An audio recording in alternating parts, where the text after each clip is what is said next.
Hey there, YouTube. How are you doing today?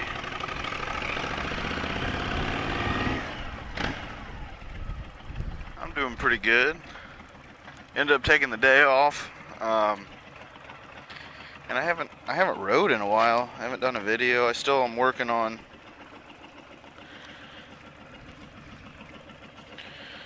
I'm still working on a couple videos that I said were going to be out soon.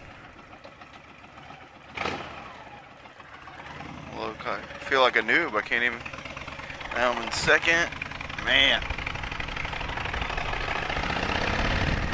Good start.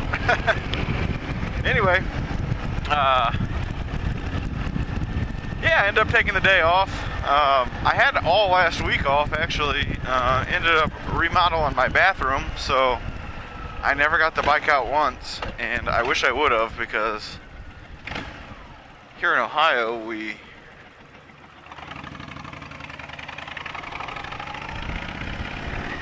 in a little bit of a drought. And we did get some rain yesterday. They're calling for rain later on today, and I'm hoping I don't get caught in it. It's about 10:15ish, 10:08. So I really only plan on being gone a couple hours, so I should be back before noon. But yeah, so last week I ended up remodeling the bathroom. My wife and kids ended up going up to Michigan with some of her family, and I elected to stay back because I had a bunch of little projects that needed to get done around the house. And then the bathroom started out as just paint, and it turned into a remodel, new vanity and all that stuff, and turned out great. Really happy with the result. It was definitely worth it, but because of that, I was never able to get out and enjoy the weather last week. It's been really warm and humid and muggy, but you know, unless it gets super hot. Unless it gets super hot, that doesn't really bother me. So what I'm doing today is I know it's another video where you get to hear me talk about Victory Motorcycles.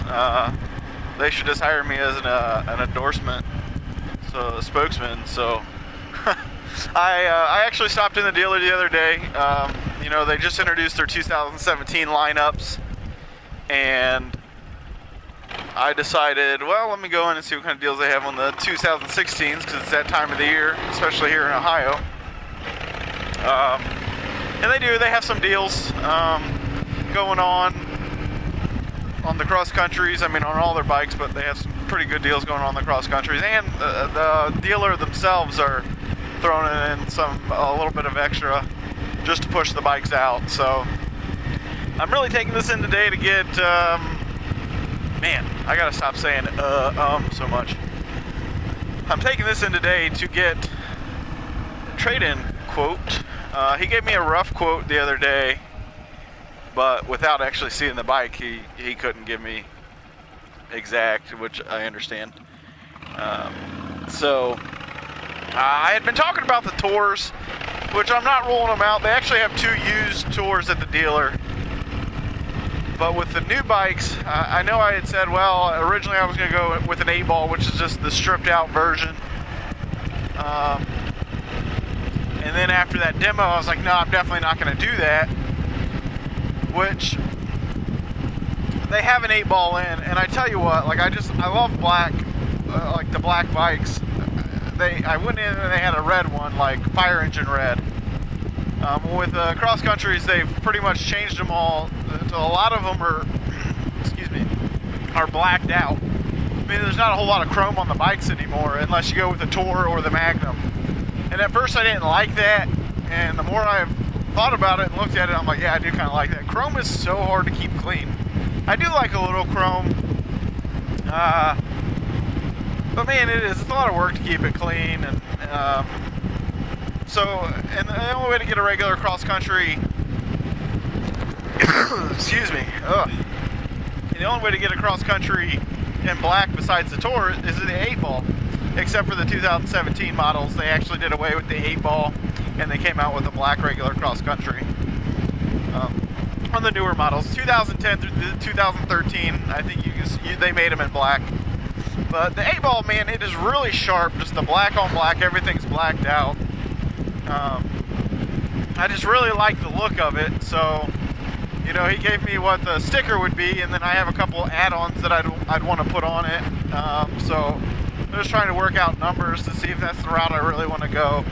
The biggest downfall to it that I don't like is it doesn't have cruise control. Now it's addable, but he said with labor and everything, it's like $1,200. So that's one reason why, you know, he was like, well, you might as well go up, because they had the red one in there, and that red one, it was decked out. They already put the exhaust on it, some like Arlen Ness mirrors, bigger windshield, which I wasn't really crazy about the windshield they put on it. It's one of those flared up ones, which for a short guy, it's about as high as the one that's on my bike now. But I don't like that flared lip because it makes it a little distorted. I don't like that. But so some of the options that I wanted to put on the 8-ball if I do get it, which eventually I would get cruise. I mean, I've lived without cruise on both the two bikes that I've had, so it's not like I know what I'd be missing, but on a touring bike, that's something that I kind of want. But it's something that can be added later. Yeah, I might pay a little more for it, or the inconvenience of having to do it, but that is what it is. I did get a quote with the Stage 1 tri-oval exhaust. Not super loud. It's not loud as this bike, which is kind of a good thing, because after a while, this bike's not insanely loud, but, you know, I like a good deep rumble, good sound, but the older I get, I'm like, I don't need obnoxiously loud, which, it just cracks me up. I'm seriously becoming such an old man. I'm 32 years old, and, you know, even my dad's gonna be 57 this year, and he still likes things loud, and he doesn't think of the comforts of riding. He thinks of how cool the bike looks, which is cool. I mean, I've always been that way too, and that's what my style's really been based off of, because, yeah, that's what I grew up. Whatever my dad liked, I liked, which, you know, so when I got this bike, all it had was exhaust. Didn't have any of the extras, you know. I didn't like the look of it. Like, I'm not crazy about the look of the bags on it, but man, the bags are so nice to have. Like, I can actually run to the store and grab some things, or on a poker run, I can put hats and different shirts and food and drinks in there, and just things like that. It's really nice to have. So I don't know, but they had the red one, and I know, I'm sorry, I'm all over the place. But that's what they had. They had a red one in there, and you know, he gave me a pretty good price on it, good estimate of where the payment would be, which it's a little more than I'd want to pay. And I would probably still give into it. But man, I just really like the black. Like, everything's blacked out. I call it the black on black. I mean, everything is blacked out. The exhaust, just, you know, there's just no chrome on it, which you wouldn't think you would like, but I mean, for one, like this, like, I'm getting blinded right now because I'm getting a reflection off of my chrome. They also have a used Crossroads, which, I mean, those bikes are just, they are sexy. That's the best word I can come up with. The classics, anyway. The Crossroad Classic.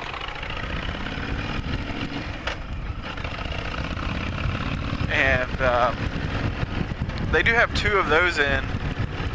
But the couple things I don't like about them is, you know, if they had the newer style spoked rim where you don't have to have the tube, that's a big one. I don't want tubes. Plus, spokes are really hard to clean. And, you know, it's on the exact opposite of what I was just saying. The classics have a lot of chrome. When they brought those out, they don't make them anymore, which is unfortunate. But they were meant to compete with the Road Kings. I mean, they look like the Road King classics. I mean, leather hard bags.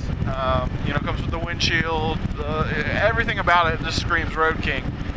And, you know, I think they did a pretty good job. Honestly, I think the only reason they quit making them is, you know, Victory and Indian are both owned by Polaris.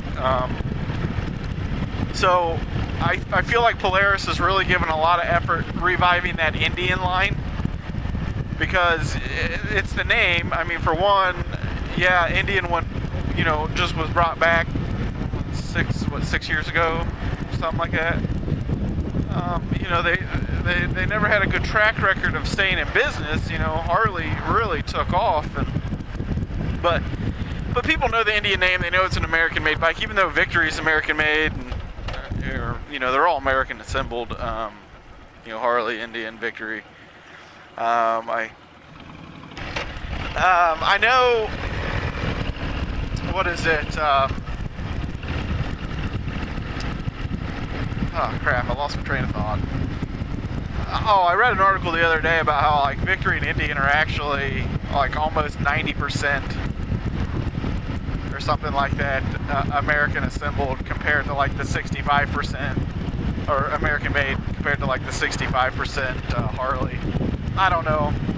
I mean, really what it comes down to, I mean, we can all say, American made, but really what we care about is price. That's really all we care about. And in America, one thing, the thing that gives Harley an edge is the, I don't want to say lifestyle, but you definitely, when somebody says, oh, you ride a motorcycle, you ride a Harley. I mean, even if they know nothing about bikes, they know the Harley name. That's like the biggest pedestal type of bike. Like, everybody is striving to get that Harley. Everybody wants that ultimate Harley. And that's a fine goal. I mean, like I said, it doesn't really matter to me. I used to be very anti-Harley, just because I always got tired of hearing, Jap bikes, blah, blah, blah. I mean, it doesn't matter. I mean, I still trust the reliability of a Jap bike more. There's some uncertainties about Victory, but once again, off topic. The thing that I've learned about, like,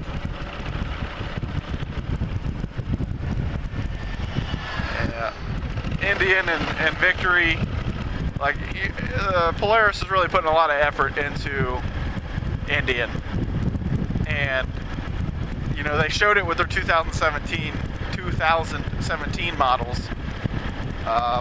The like Indian Chieftain, they brought out an entertainment center system on it, like touchscreen nav. Basically, it really outdoes Harley's version. I mean, you can use 2 fingers, zoom in, they have some better buttons, it's a bigger screen.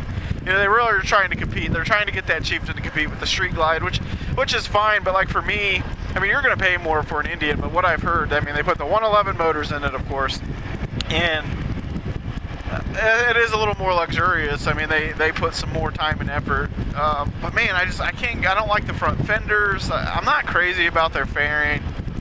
So I just feel like they've really put Victory on the back burner. I mean, the only thing they did with the cross country is all they've done. They've never made any improvements since they came out with the cross country in 2010. They change the colors up every so often. That's all they do. Like, people were hoping they would put a better radio, like, because you can't interchange the radio. It's they were hoping they would come out with like at least the touchscreen for like the cross country tour. They did nothing. So some people think, Victory's they're gonna do away with it. I don't really think they will. Because it is a very popular line. I just don't think it's going to be the high class type of, it has its market, and I think they know if they just went strictly Indian and did away with Victory,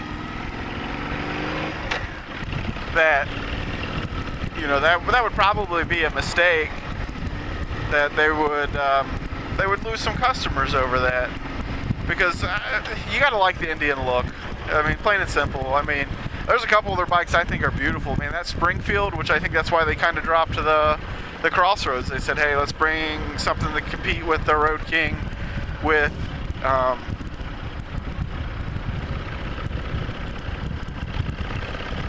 sorry, I didn't think they were going to stop there. Let's bring something out to compete with the Road King, but let's bring it out with the Indian line. Because most likely they were probably going to get more sales with the Indian line in that category. And obviously they just don't show up at the round table and say, yep, let's cut this. I mean, they do studies, they look at their sales figures, and you know, they do their homework on it, and that's what they decided, that, you know, the Indian, they can put the bigger motor in there, and, you know, that 111 compared to